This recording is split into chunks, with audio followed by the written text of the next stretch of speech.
Tambula Nokumanya nyenda kufuga speed si ya kizungirizi wabula mpola mpola buli omwakole party ye tugenda tuuka mu esaawa wenabe etuuse ng'omukulembeze bwe yatugamba nga buli omu omanye ekyokukola gwe kyoba okola sharingako ne munno kubanga kati wano wetulaga wakulu nnyo oteekeddwa kuba tugenda mu democracy kubanga twagala tugenda tambula na democracy yenteekateeka ya revolution wekigaana mu democratically tulaba ati kyekiddako so woba okafunye ka message tugenda kumanya biki bye tulekeddwa okubanga tumanyi mu kukuba obanga tusuula akalulu okimanyi nange kennyini n'akalonda omulundi gumu ku myaka gye nnena lwaki abamanyi ebyobufuzi mu bimanyi nakawa Robert Kyagulanyi SENTAMU ne batubba abamanyi politics mumanyi lwaki n'akalonda omulundi gumu kaakati tugenda kusuubira ate ekisingako awo so ngenda kuvuga mu butundutundu oba buyite bu parts okusobola okutegeera ekintu kino obulungi gwe kyokola kwata nteeka mu katima gomala sharinge oba following oba ng'oli mupya following method of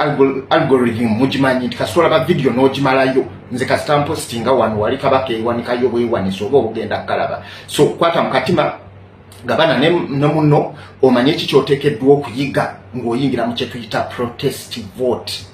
naye mbadde njagala osooka oyige amateeka amatinitini kubanga nze neetemu obutakumenya muntu oli politics omukadde oyo si mukadde naye oyo waba technocrat nagamba sijja mukuwa saagala kumenya mutwe naye olina by'oteekeddwa okumanya fundamentals ebitandikirwako mu mateeka nga Munnayuganda ebyo byenkugirayo obimanye buli ali ku polling station oteekeddwa okumumanya akuyamba ki era lwaki yaliwo ngamba oyo akuuma akalulu agenda okutwala akalulu n'oyo agenda okuyamba ng'osuula akaluluko oteekeddwa okubamanya bonna naye olw'omugye yeffe naffe we tuvaako nga tunywedde ekikopo ky'obuugi n'entogo yaffe anti tugenda sebayo olunaku lwonna otuukira mu layini nakunoonya akasiikirize tomanyi baani baliwo ekyo kyekindeese kubanga kana akalulu sike ka bulijjo era bulijjo tubadde tukalonda nga tetumanyi mitendera ki baani abalina okubeerawo ebyo byennyendo kuwa ate nga bisunsule biri mu mateeka aga Electoral Commissions Act amateeka agafuga ebyokulonda mu Uganda yonna Electoral Commissions Act gyenyendo okusunsulira mu mpola ku saidi yaffe ebya kooti yenate ebya kooti ebirekere ba lubongo yabajja kubeerayo naye gwe kikyoteekeddwa okumanya nga tonnaba kuyingira protest vote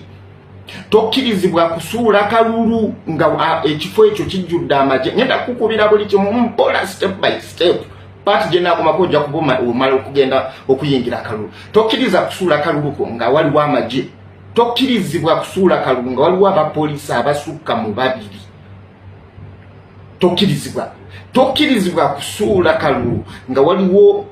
abakumi b'eddembe bakuta emigemera wala nga bambadde leeya nga bataddeko obukampa tuyizita bukampa oba zimasiki tekikirizibwa ekyo bwe baba nga bakikoze ng'olina boolabye muba mulina okwekubira mangu omulanga ako tekaba tekagenda kuba kalulu tekaba democratic process of taking an election or casting a vote. It's not that. It's not democratic. Akakalulu tuba tukayita combative vote. Combative vote kyeki wano wetulabira ebyuma oba firearms oba emigemera wala emundu oba ebyokulwanisa bisobola okuvaamu omuntu okufa oba okuyuwa omusaayi nga bikozesebwa ng'ekimu ku weapon y'ebyobufuzi egenda okubanga egaba obuyinza simanyi oba okutegedde bulungi combative vote ogenda kulaba ebyuma oba ebyokulwanyisa kasita kibanga kinaayiwa omusaayi oba okugyawo obulamu bw'omuntu nga kikozesebwa nga weapon ey'ebyobufuzi okugaba obuyinza ekyo kyetuyise combative vote simanyi oba okitegedde tokatolubuzabuza omuntu nogala tugenda mu combative vote tugenda mu protest vote eyo combative vote yeyo webakukakira okulonda nga waliwo omudumu gw'emmundu era gwe yazaati sente ogweyo ogenda ogira tinga emabega watandise okwogera mpola oba okitegeera combative vote obeeramu kutya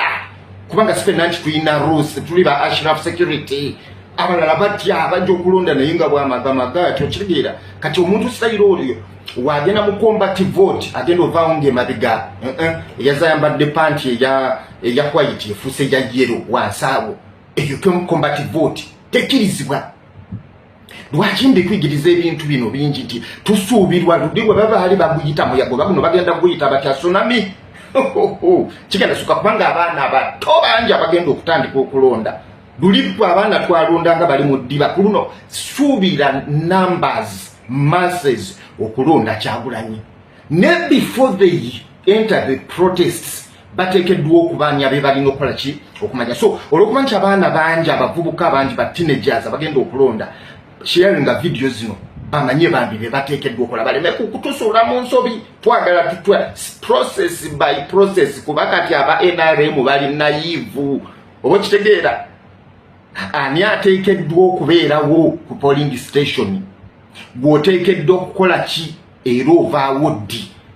awo wengenda okutwala sharinga video eno seeka nkugambye system of algorithm ku TikTok kasitola ba video noji likinga noji sharinga ezisigadde zigenda kuba zipopinga zigwako bugwi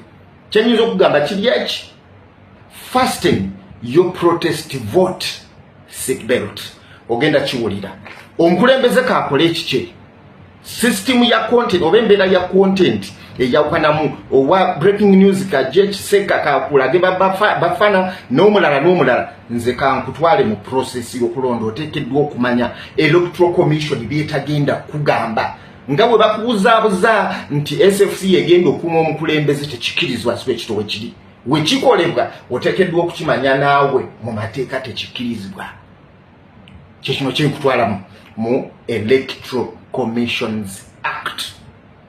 Fasten your protest vote seatbelt. Ndeta.